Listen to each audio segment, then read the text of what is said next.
Allemaal hartelijk welkom. Deze bijzondere avond-nacht. De laatste nachtdienst van de meldkamer Friesland.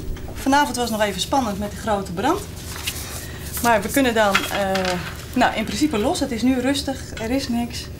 En dan wordt steeds op tijdstip worden er zaken afgekoppeld.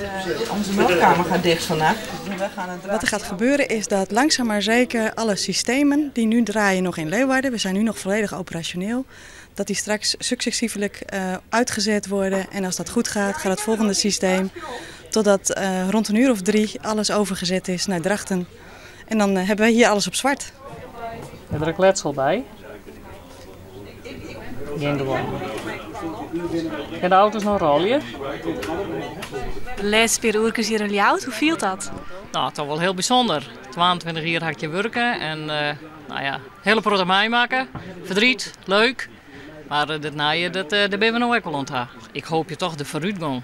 En dat we de systemen krijgen die dat we nog sneller de hulpverlening kennen. Het is hier behoorlijk druk en het zijn net alleen nog centralisten. Erin heb ik heel wat techneuten doen. Hoe volle? Ik denk dat we op het ogenblik wel 40 rondlopen.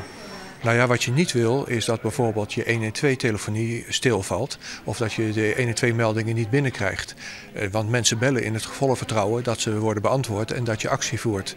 Een ander punt zou kunnen zijn is dat je niet kunt praten met je auto's. Het gaat nu echt gebeuren. Of alle auto's die bezig zijn met een incident zich willen vrijstatussen van dat incident.